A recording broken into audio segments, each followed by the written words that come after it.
जे क्षण वाट्याला येतील ना ते हिमतीनं जगायचे, आनंदानं जगायचे. संकट वगैरे सगळ्यांच्याच आयुष्यात येतात. कुणाच्या वाट्याला संकट नाही रे मला सांगा? प्रत्येकाच्या वाट्याला संकट आहे, दुःख आहे. पण ते संकट, ते दुःख थोडंसं बाजूला सारायचं, आनंदाचे 4 क्षण शोधायचे आणि धम्माल करायची. वडील सांगतात वाईट मार्गाने मिळवलेले पैसे म्हणजे प्रेतावरची फुलं आहेत, हसूही देत नाहीत आणि रडूही देत नाहीत. म्हणून चांगल्या मार्गाने जेवढं कमवता येईल तेवढं कमवायचं आणि त्याचा आनंद घ्यायला शिकायचं. मुलींच्या आई वडिलांना चिंता नाहीये मुलींच्या लग्नाची, पण मुलांच्या आई वडिलांना एवढी काळजी आहे. परवा सोलापूरला लग्न न जमणाऱ्या 5-50 पोरांनी कलेक्टर ऑफिसला मोर्चा नेला. आता कलेक्टरनं कुठून यांची लग्न जमवायची? लग्नच जमत नाहीयेत साहेब. आमच्याकडे एकाचं लग्न जमत नाही, त्याला त्याच्या मित्रानं सांगितलं, म्हटलं टेन्शन घेऊ नको, मुलीकडचे जर बघायला आले ना पगार जरा वाढून सांगायचा, म्हटला मग लग्न जमत. मुलीच्या वडिलांनी विचारलं किती पगार आहे? त्यानं सांगितलं 1.5 लाख. मुलीचे वडील म्हटले तुझ्याकडे बघून तर वाटत नाही 1.5 लाख असेल. हे म्हणते तसं फिक्स 1.5 लाख आहे, कटिंग करून 8,000 हातात देतो. तुम्ही किती दिवस स्वतःला फसवणार आहात? आपल्यामध्ये प्रचंड ताकद आहे पोरांनो. फक्त मोठी स्वप्न बघायची, काहीतरी धम्माल आयुष्यात करायची, हे आज स्वतःला ठरवून सांगा. आपल्या प्रचंड ताकद आहे.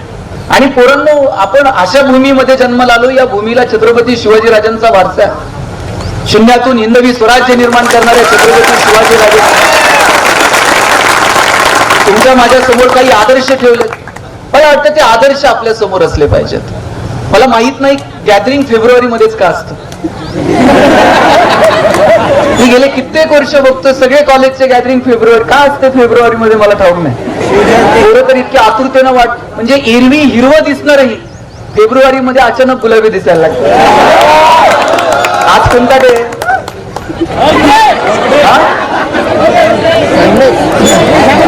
Okay okay. काल कोणता होता? काल कोणता होता? त्याच्या आधी? Okay okay okay. हगटेला नक्की मिठी मारा, पण घरी गेल्यानंतर आईला असा हातात हात द्या, वडिलांना छान कवटाळून मिठी मारा. आणि स्पर्श कोणतेच वाईट नसतात. त्या स्पर्शांमधली संवेदनशीलता, सात्विकता आपल्याला जपता आली पाहिजे. किती दिवस झालेत आठवून बघा बरं की आपल्या आईसोबत स्पर्श नाही, आपल्या वडिलांसोबत स्पर्श नाही. आई वडिलांसोबत स्पर्श ठेवायला काय लागतं? सकाळी घरातनं बाहेर पडलात ना किंवा आज घरी गेलात ना, तुम्ही एक प्रयोग करून बघा. आईच्या पायावर असं डोकं ठेवा, आई काळीच काढून देते, माझं आयुष्य पण तुला लागू दे म्हणते. बापाच्या पायाला फक्त हात लावून बघा, बाप असा पाठीवर थाप मारतो, पठ्ठ्या सुखात राहा म्हणतो. काय मजा आहे त्या स्पर्शामध्ये. मला वाटतं ते स्पर्श आपल्याला अनुभवता आले पाहिजे. काहीतरी प्रॉमिस डे पण असतो म्हणे.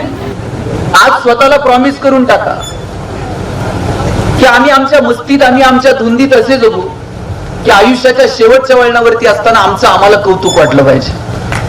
स्वतःला आज प्रॉमिस करून टाका, कितीही आयुष्यात संकट आली तरी आम्ही खचून जाणार नाही, संकटाच्या समोर असं छाती काढून उभं राहू.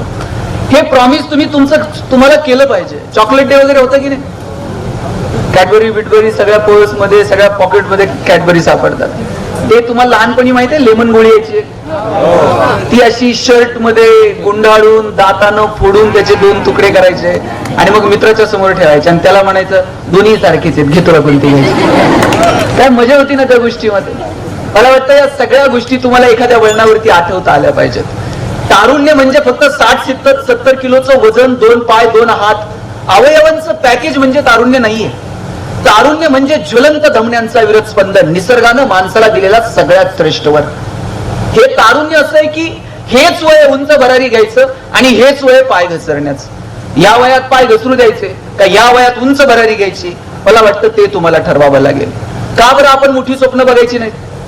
मी आज या कॉलेजच्या गॅदरिंगच्या निमित्तानं तुम्हाला सांगेल, कॉलेजचे दिवस तर परत मिळत नाही, ते एन्जॉय करा. पण ते सगळं करत असताना मोठी स्वप्न बघा. आता सर बियाणी सर मला सांगत होते की आम्ही म्हणजे फार्मासिस्ट जे येतात ते फक्त टाय बी घालून मार्केटिंग करणं इथपर्यंत मर्यादित नाहीये. तो एक आमचा छोटासा पार्ट आहे आमच्या एज्युकेशनचा. पण आमच्यातले कित्येक मुलं उद्या पीएचडी करतील, रिसर्च अँड डेव्हलपमेंट मध्ये जातील. पोरांनो, वैद्यकीय शास्त्रामध्ये प्रचंड काम करणं गरजेचं आहे. कोरोनाच्या काळामध्ये 2 वर्षामध्ये आपण सगळ्यांनी अनुभवलं, डोळ्यांनी न दिसणार एक विषाणू सगळं जग जागेवर थांबलं की नाही.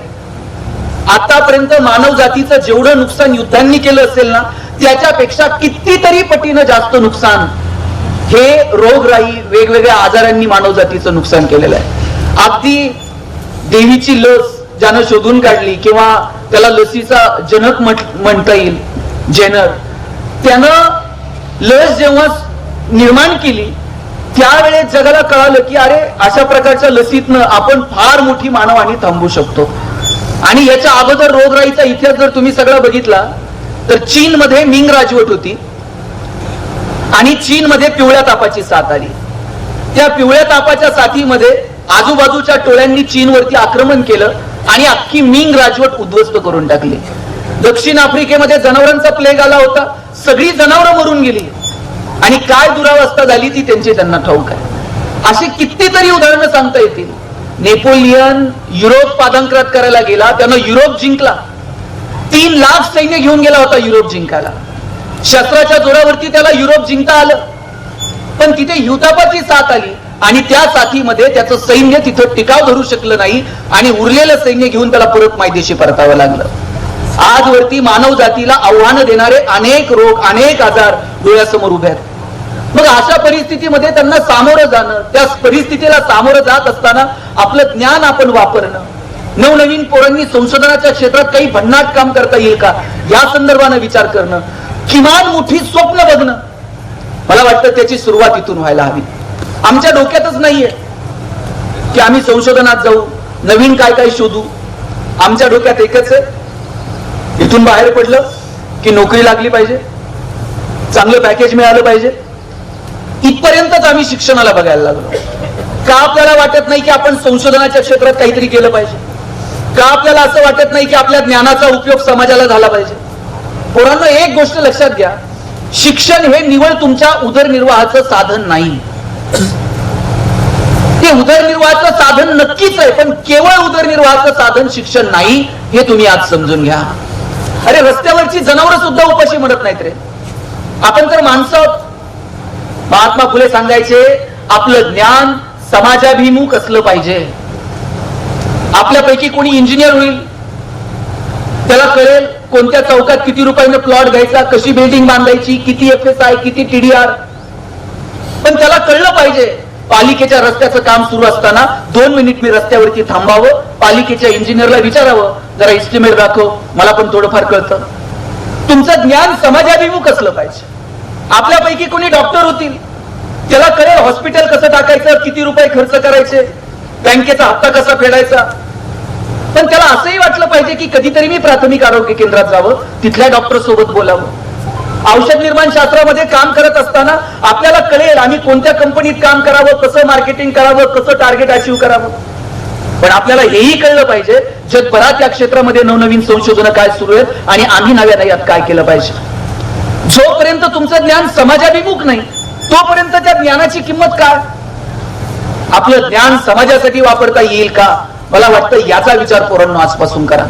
आपल्या डोक्यात जे ना नोकरी नोकरी नोकरी, नोकऱ्या तर करा रे बाबांनो, पण त्याच्या पलीकडे जाऊन शिक्षणाकडे बघता येईल का?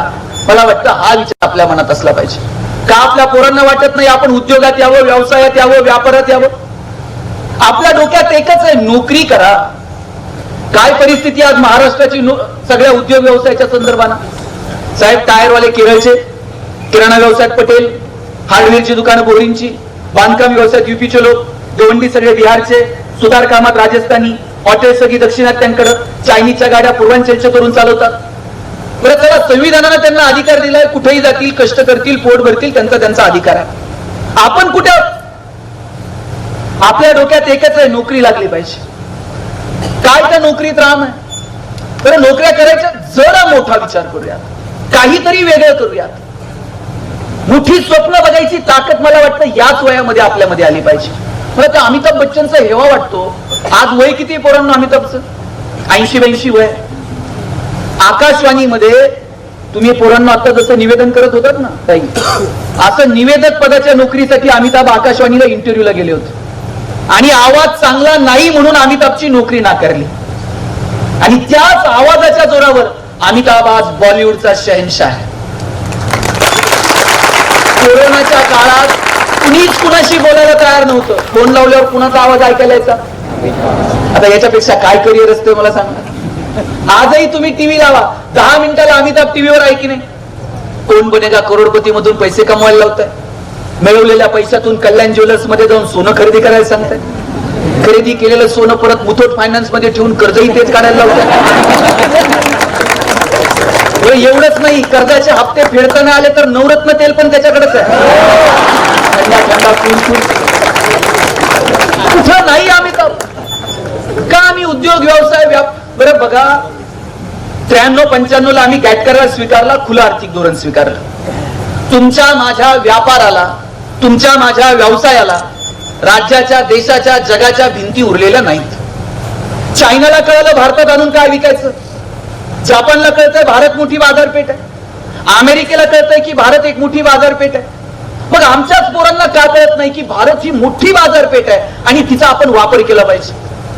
आपलं खणखणीत नाणं आपल्याला बाजारात वाजून विकता आलं पाहिजे आणि त्याच्यासाठी अपेक्षित असणारे स्किल आपण या वयामध्ये आत्मसात केले पाहिजे. का आपल्याला कळत नाही आपण उद्योग व्यवसाय व्यापाराचा विचार करा. 84-85 पर्यंत दुबईमध्ये काय होतं मला सांगा.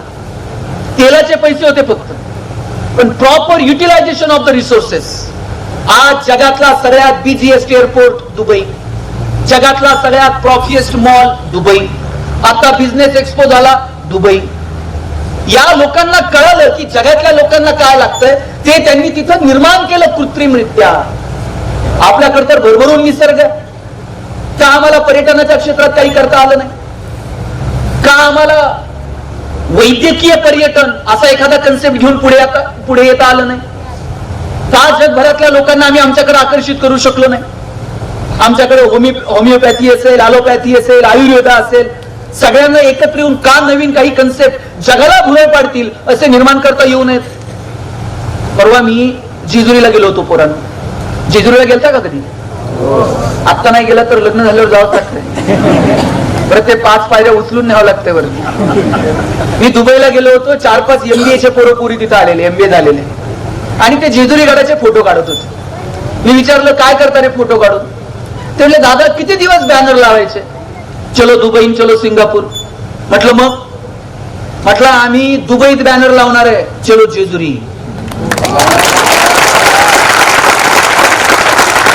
दुबईतली लोक म्हणलं आम्ही जेजुरीत घेऊन येणार, खालून वर गडावर पाय पाय घेऊन जाणार, आणि एकदा का ते घामाघूम झाले मग त्यांना लेक्चर देणार किती कॅलरीज बंद झाल्या. आणि रात्री म्हणले 2-2 हजार रुपये तिकीट काढून त्यांना जागरण गोंधळ ऐकायला लावतो का नाही बघा. म्हटलं मला हेवा वाटतो या पोरांचा की ज्यांना असं काही वेगळं करावं असं वाटतं. तुम्ही बघा परदेशातून आलेल्या कोल्ड्रिंक कंपन्या कुछ तो तुफानी करते, तुफान केलो, कोट्यावधी अब्जावधी रुपयांची उलाढाल केली. आम्हाला आमची सोलकडी, आम्हाला आमचं लिंबू सरबत जगभरात का नेऊन पोहोचवता आलं नाही. आमच्याकडे अनेक गोष्टी आहेत पण आम्ही मार्केटिंगला कमी पडतो. रोज मार्केटिंगचे ट्रेंड बदलतात. जगात आपल्याला काय नेऊन पोहोचवायचं ते आपल्याला आता ठरवावं लागेल. मी लहान होतो आणि टीव्हीला पिक्चर असायचा रविवारी, मराठी पिक्चर धूमधडाका, थरथराट, माहितीये ना. आणि टीव्हीला एक जाहिरात लागायची लाईफ बॉयची. जाहिरात होती लाईफ बॉय हे जहा. हा, हे आमच्या पिढीला माहित आहे, तुम्हाला आठवत नाही. तंदुरुस्ती हे वहा. आणि लाईफ बॉयच्या जाहिरातीमध्ये फुटबॉल खेळणारी पोरं त्या जाहिरातीमध्ये दाखवलेली होती. भारतामध्ये क्रिकेटची क्रेज आहे. मला प्रश्न पडायचा की लाईफ बॉयने असली फुटबॉल खेळणारी पोरं का दाखवली असती. पण लाईफ बॉयची एवढी मोनोपोली होती, बाजारात जाऊन लोक साबण द्या नव्हती म्हणत, दुकानात जाऊन म्हणायची लाईफ बॉय द्या. इतका ट्रेंड होता लाईफ बॉयचा. आणि त्या कॉम्पिटिशन मध्ये बदलता आलं नाही. त्यावेळेला लक्स मार्केटमध्ये आला, राजा हिंदुस्थानी पिक्चर आलेला, करिश्मा कपूर फॉर्म मध्ये होती. लक्सनं करिश्माला ब्रँड अँबॅसिडर केलं. फुटबॉल खेळणाऱ्या पोरांकडे कोण बघतोय करिश्मा असताना. लक्सनं असं काय मार्केट कॅप्चर केलं. मग लाईफ बॉयला कळालं आता हे फुटबॉल दाखवून जमणार नाही, आपण बदलावं लागेल. आणि मग त्यांनी लाईफ बॉय गोल्ड नावाचा साबण बाजारात आणला. आणि जाहिरात काय होती, ते कॉलेजचा मुलगा आणि मुलगी पिक्चर गाडीवर चालले, ती पोरगी रागात उतरते आणि निघून जाते. ते विचारतं काय झालं, ती म्हणते पसीने के बदबू से परेशान. ती घरी जाते, पोरग ते लाईफ बॉय गोल्ड आंघोळ करून येत आहे आणि मग परत एकदा लाईफ बॉय गोल्ड मार्केटमध्ये आला. काळ आणि वेळेनुसार तुम्ही बदललं पाहिजे. आणि मला त्या मोतीचा तर एवढा हेवा वाटतो, वर्षभर पुढे असते कुणाच ठाऊक. दिवाळीला तेच आहे.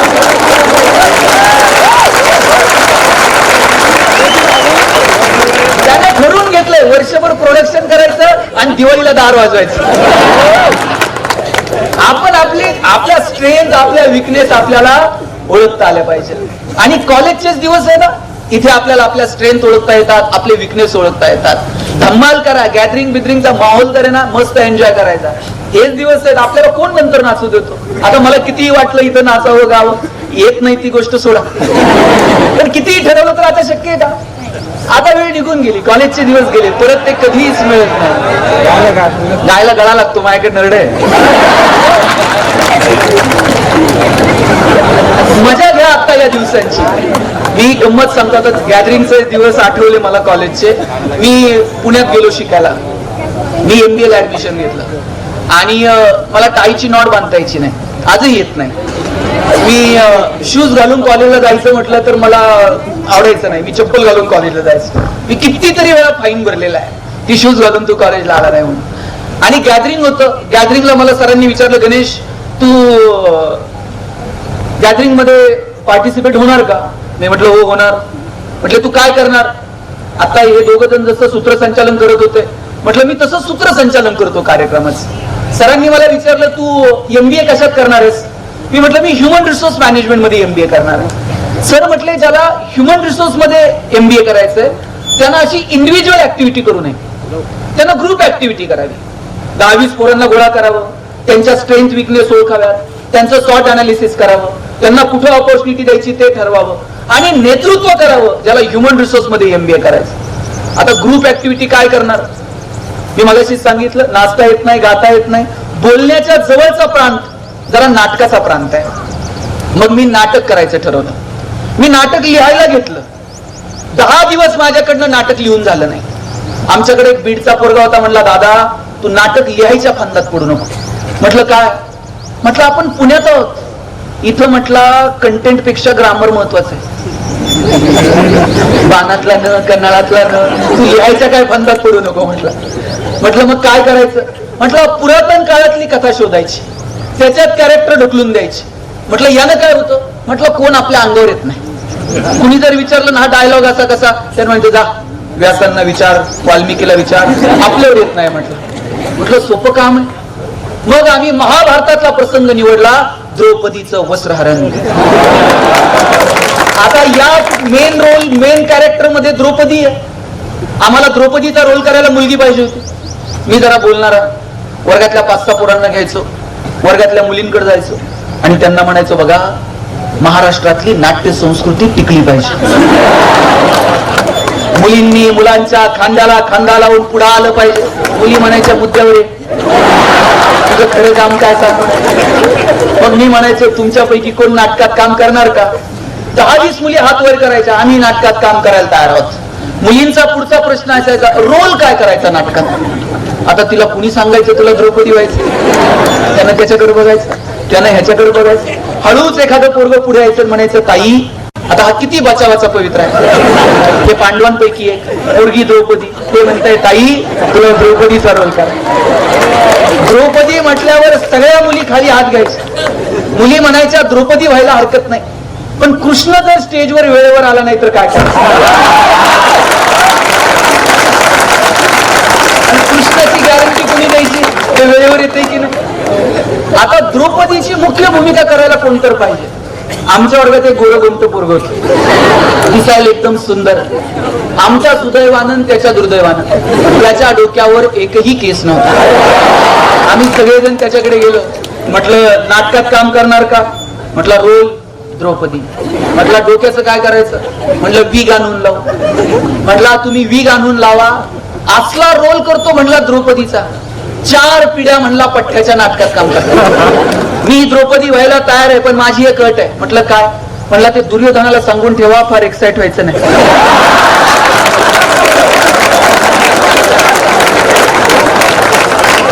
त्याला म्हटलं दुर्योधन माझ्या ऐकण्यात आहे, काळजी करू नको.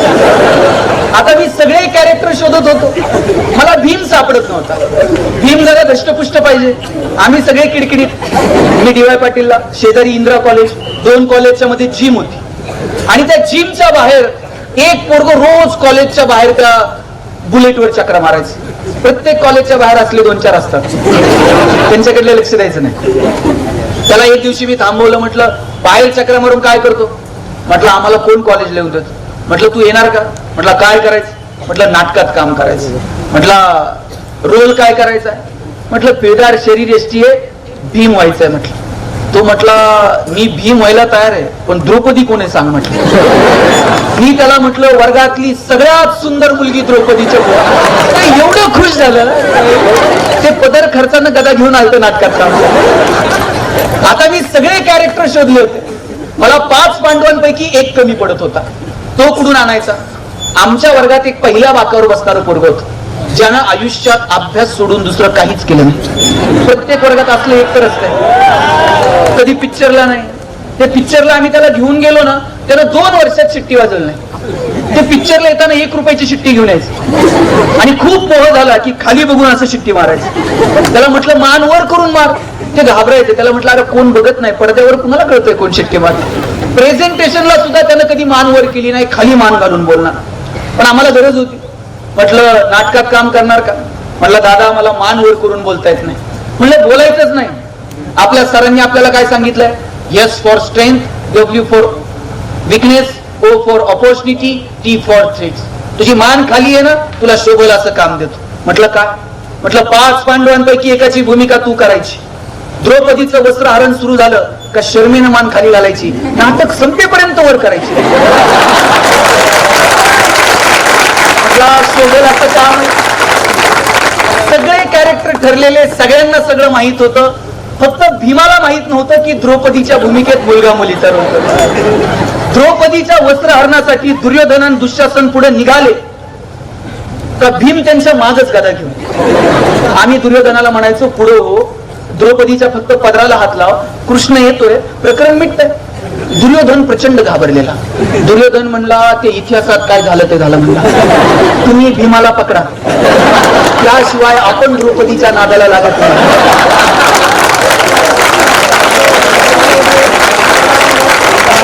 आता भीम या दोघांच्या मागच गदा घेऊन. भीमाला म्हटलं का गप, कृष्ण येईपर्यंत दमदर. भीम माईक जवळ गेला, जोरात गदा फिरवली, म्हटला इतिहासात काय झालं ते झालं, आता नाही. जोपर्यंत हा पठ्ठ्या स्टेजवर आहे आणि आपल्या हातात गदा आहे तोपर्यंत द्रौपदीचं वस्त्रहरण होत नसतं. बरं कृष्ण स्टेजच्या मागं घामाघूम झालेला. कृष्णाला म्हटलं तू तरी. कृष्ण म्हटला इतिहासात काय झालं ते झालं. भीमाची गदा खरी असल्या कारणानं आणि आमचं सुदर्शन चक्र थर्माकोलचं असल्या समोरासमोर लढाई होऊ शकत.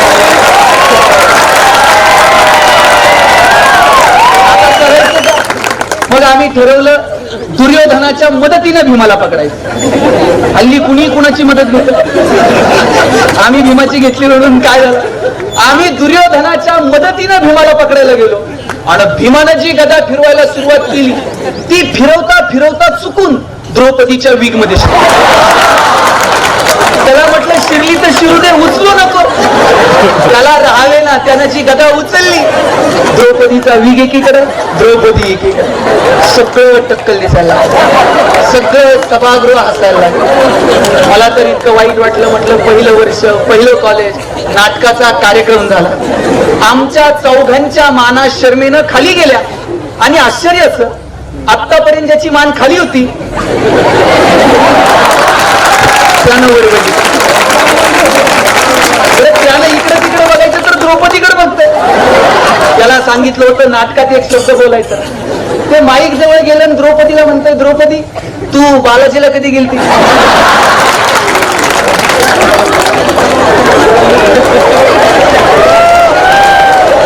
तिथून पुढे कॉलेजमध्ये ज्या ज्या वर्षी नाटक झालं त्या वर्षी हे पोरग लीड रोलला असायचं आणि आम्ही 2-4 जणांना ते सांगन तेवढंच बोलायचं, ते सांगन तेवढंच काम करायचं. आपल्या प्रत्येकात काहीतरी स्ट्रेंथ आहे, फक्त अशा माना वर करून बघायची हिंमत दाखवा पोरांना.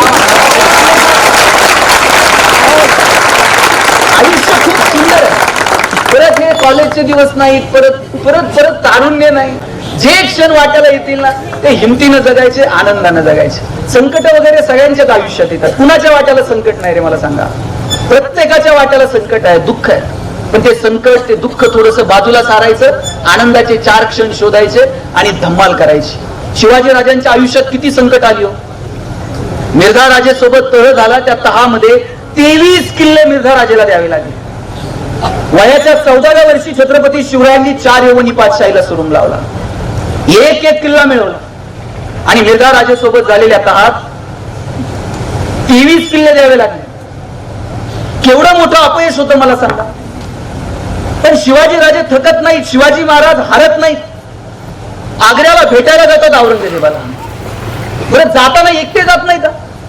एवढ्याशा संभाजी राजांना सोबत घेऊन जातात. एखादा बाप म्हटला असता संकटात जायचं एकटा जातो, पण नाही, संभाजी राजांना ते सोबत घेऊन जातात. मधला जो प्रवास आहे त्या मधल्या प्रवासात शिवाजी राजे आणि संभाजी राजे यांचं काहीतरी बोलणं झालं असेल की नाही? काय बोलले असतील शिवाजी राजे संभाजी राजांना? स्विस बँकेत आपलं अकाउंट आहे, पासवर्ड सांगतो, पुण्यात 2 आपले फ्लॅट आहेत. काय बोलले काय असतील? शिवाजी राजांनी सांगितलं असेल, शंभूराजे आतापर्यंत तुम्ही जिंकणं बघितलं, आतापर्यंत तुम्ही यश बघितलं, आयुष्यातला संघर्ष सुद्धा जवळून बघा, चला माझ्यासोबत. घेऊन गेले संभाजीराजांना. तिथं गेल्यानंतर औरंगजेबानं संभाजी राजांना एक हत्ती भेट म्हणून दिला आणि थोडीशी गंमत करावी म्हणून दिलेर खान म्हटला, शंभूराजे आप इतने छोटे और हाथी इतना बड़ा, इस हाथी को आप महाराष्ट्र में कैसे ले जाओगे? एवढासा संभाजी राजा दिलेर खानाच्या डोळ्यात डोळे घालून सांगतोय, तो जानवर है, बैठ कर जाएंगे, नहीं आया तो खींच कर ले जाएंगे, लेकिन हमारे आबा साहब ने जो आपको किले दिए हैं वो तो अभी महाराष्ट्र में है, उन्हें आप आगरा कैसे ले आओगे? एवढ्याचा संभाजी राजा पण माहित होता, आता हात दिलेत आणि गेल्यावर घेऊ की परत एक एक. अरे लढणं काय असतं, पेटून उठणं काय असतं, ते महाराष्ट्राच्या मातीकडनं जगानं शिकावं. दत्ताजी शिंदे असे रक्ताच्या थारोळ्यात कोसळलेले होते.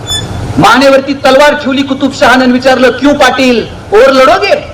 आणि त्याही अवस्थेत दत्ताजी शिंदे म्हटले क्यू नाही, बचेंगे तो और भी लढेंगे.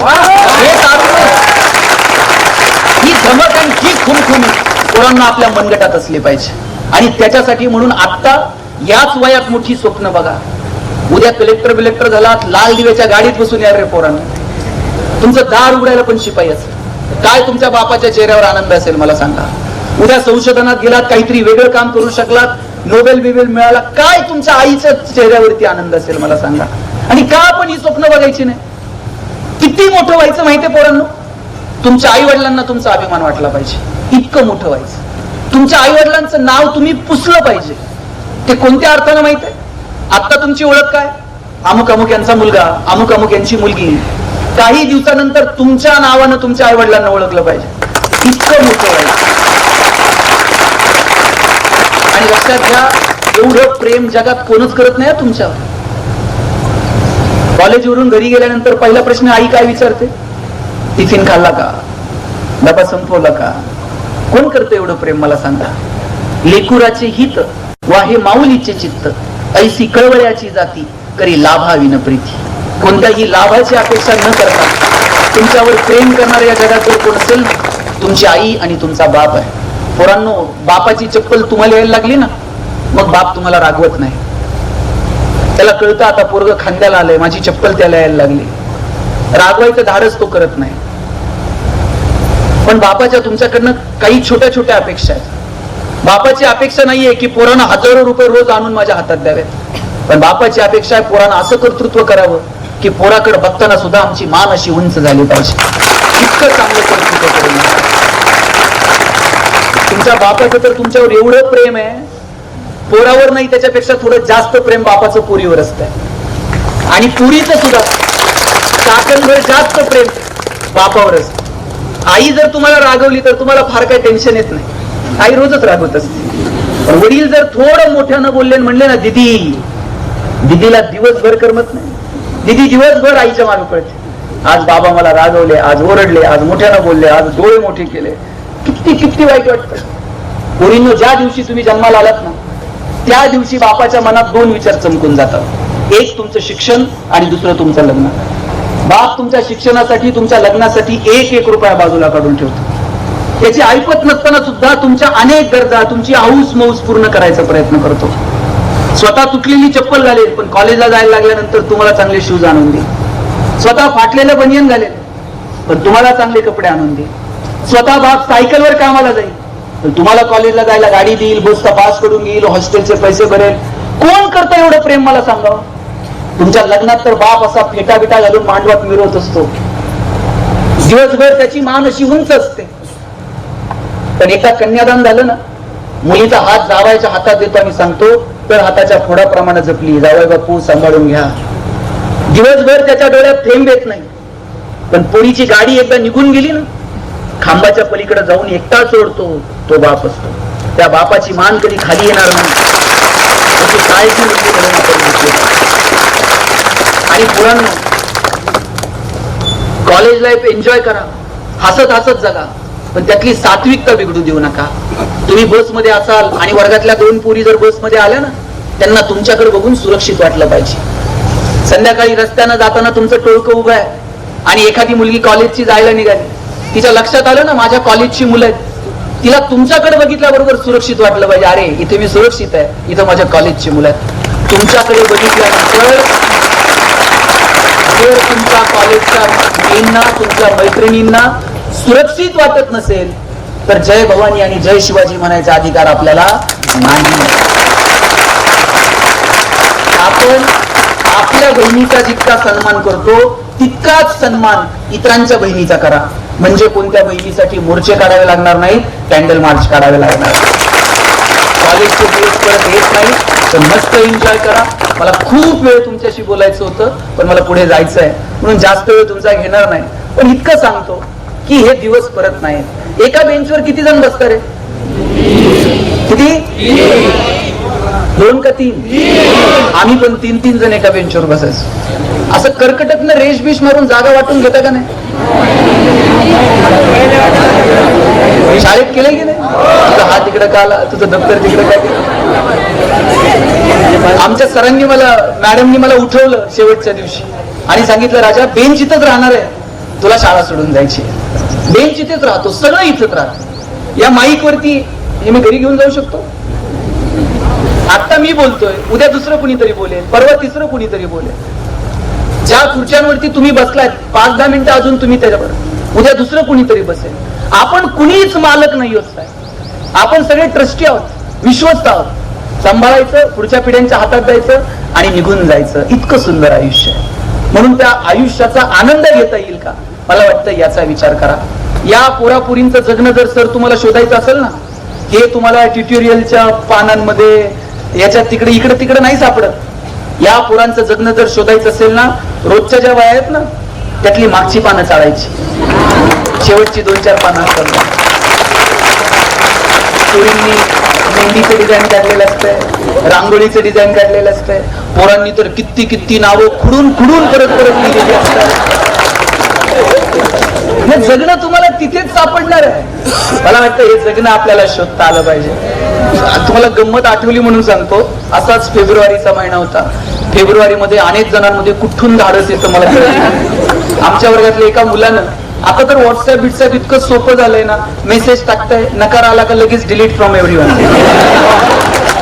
त्यावेळेस चिठ्ठ्या बिठ्ठ्या लिहाव्या लागायच्या, ते पोहोचवायला कुणाला तरी शोधावं लागायचं. एका मैत्रिणीला चिठ्ठी लिहिली, पत्र लिहिलं, पुस्तकात ती चिठ्ठी ठेवली आणि तिला दिली. तिनं घरी गेल्यावर वाचली. त्यानं लिहिलं होतं, तू मला खूप आवडतेस, तुला जर मी आवडत असेल तर उद्या येताना गुलाबी रंगाचा ड्रेस घालून, पोरगी येतानाच लाल रंगाचा ड्रेस घालून आहे. हे परत कॉलेजलाच गेलं नाही लाल रंगाचा ड्रेस बघून. 10-20 वर्षानंतर कधीतरी फक्त ते बॅग वगैरे आवडत असताना त्याला ते पुस्तक सापडलं आणि पुस्तकातली चिठ्ठी त्यानं 10-12 वर्षानंतर वाचली. चिठ्ठीत लिहिलेलं होतं, तुला जितकी मी आवडते त्याच्यापेक्षा जास्त तू मला आवडतो, पण गुलाबी रंगाचा ड्रेस नसल्यानं मी आज लाल रंगाचा.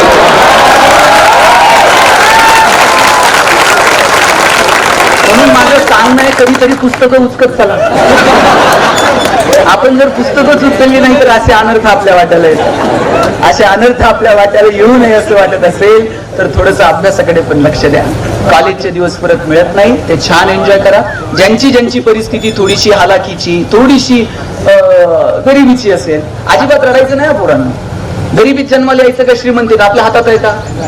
गरिबीत जन्माला आलो आपली चूक आहे का? गरिबीत जन्माला आलो ही आपली चूक नाही, पण आपण गरिबीत मेलो ना तर ती मात्र आपली चूक आहे. आपण मरायचं गरिबीत नाही, आपण बक्कळ पैसे कमवायचे, जेवढे कमावता येतील तेवढे कमवायचे. पण एक वाक्य आयुष्यभर लक्षात ठेवायचं, जोडून या धन उत्तम व्यवहारे. आपला व्यवहार उत्तम असला पाहिजे. माझे वडील सांगतात, वाईट मार्गाने मिळवलेले पैसे म्हणजे प्रेतावरची फुलं आहेत, हसूही देत नाहीत आणि रडूही देत नाहीत. म्हणून चांगल्या मार्गाने जेवढं कमवता येईल तेवढं कमवायचं आणि त्याचा आनंद घ्यायला शिकायचं. मी कॉलेजला शाळेत असताना अख्ख्या कॉलनीत सगळ्यांची घरं स्लॅबची होती, फक्त आमचं एकटं घर पत्र्याचं होतं. मी माझ्या आईला म्हणायचो, आई सगळ्यांची घरं स्लॅबची आणि आपलं एकटंच पत्र्याचं का? आई म्हणायची, तुझे वडील शिक्षक आहेत म्हणून घर पत्र्याचं. म्हटलं शासनाचा GR आहे का शिक्षकांनी स्लॅबची घरं बांधायची नाही? ती म्हणायची, कार्ट्या नशिबान आहेस पत्र्याच्या घरात जन्माला आला. मी म्हटलं का? ती म्हणायची, बघ घर गरम व्हायला लागलं का तुला कळतं? उन्हाळा सुरू झाला. घर गळायला लागलं का तुला कळतं? पावसाळा सुरू झालाय. शेजारच्या स्लॅबच्या घरात उन्हाळा कळत नाही, पावसाळा कळत नाही. खास ऋतूंची ओळख व्हावी म्हणून भूगोल शिकवणाऱ्या तुझ्या बापानं असलं मॉडेल उभं केलं. पैसे नव्हते पण आनंद मात्र भरभरून होता. वडील एक चॉकलेट आणायचे, माझ्या बहिणीच्या हातात द्यायचे आणि म्हणायचे, गणेशन तू अर्धा अर्धा करून खा. ताई चॉकलेटचे 2 भाग करायचे, एक मोठा आणि एक. ताई चॉकलेटचा छोटा भाग स्वतःला ठेवायचे आणि मोठा भाग मला द्यायचे. चॉकलेट छोटं होतं पण आबळ्या एवढा संस्कार करून द्यायचे. मोठ्या लोकांनी मोठ्या गोष्टी मोठ्या मनानं छोट्या लोकांना द्यायच्या असतात. दिवाळीला जर लवंगी फटाकड्याचा फुल आणला ना, अख्खी लढ कधी एकखटी वाजवली नाही. एक एक फटाका सुट्टा करून वाजवण्यातली मजा काय असते ती जवळून अनुभवली. मला वाटतं या गमती, हा आनंद आपल्याला घेता आला पाहिजे. तुम्हाला माहिती आहे, झाडातनं एक म्हातारी यायची, ती पांढरी म्हातारी, ती आम्ही पकडायचो आणि ती जपून ठेवायची. लहानपणी पकडलेली म्हातारी अजून तरुण आहे, पण व्यसनाच्या नादी लागून ऐन तारुण्यात आम्ही कधी म्हातारे झालो आमचं आम्हालाच कळलं नाही. म्हणून व्यसन हे तारुण्याचं लक्षण नाही. तारुण्यात चांगला विचार करा, मोठी स्वप्न बघा, आपलं ज्ञान समाजासाठी वापरता येईल का याचा विचार करा आणि हसत हसत राहा. जगाला आपलं कौतुक वाटेल की नाही मला माहित नाही, पण आपलं आपल्याला कौतुक वाटलं पाहिजे. तुकाराम महाराज जायला निघाले आणि कुणीतरी विचारलं, तुकोबा काय मिळवलं आयुष्यात? तुकाराम महाराज म्हटले, कौतुक वाटे झाली या वेचाची. आम्ही जे जगलो आमचं आम्हाला कौतुक वाटतंय. आपल्या आपल्या कॉलेजचं, आपल्या आपल्या जगण्याचं आपल्याला कौतुक वाटलं पाहिजे. इतके धुंदीत, इतक्या मस्तीत तुम्ही जीवन जगा. तुम्हा सगळ्यांना खूप साऱ्या शुभेच्छा आणि हसत राहा. हसताना आपण छान दिसतो. पूर्वी किमान ते फोटोग्राफर तरी म्हणायचा प्लीज स्माईल, मग लोक हसायची तरी. आता फोटोग्राफर पण ते स्माईल वगैरे म्हणत, ते म्हणते पोटात घ्या. त्यामुळे स्माईल ठेवायचे. मी आल्यापासून मी 2-3 जण बघतोय हसलेच नाही. ते हसावं वाटलं तरी शेजारी बघणार तो हसतोय का. बरं माणसालाच हसता येतं, जनावरांना हसता येतंय का? तुम्ही शेणकूर करायला गोठ्यात गेलाय आणि म्हशीने छान स्माईल दिली, तुला म्हैस म्हणते का प्लीज वेलकम इन गोठा? तुम्ही साहेब गाढवाला कधी हसताना बघितलंय? सर ज्या दिवशी गाढव हसायला सुरुवात करेल ना त्या दिवशी समजायचं गाढवाचा प्रवास मानवत्वाकडे सुरू झाला, आणि ज्या दिवशी माणूस हसायचं बंद करेल त्या दिवशी समजायचं माणसाचा प्रवास तुमचं तुम्ही ठरवा. तुम्हा सगळ्यांना खूप साऱ्या शुभेच्छा. No request for any moment. So please, dear friends, keep smiling. Thanks a lot.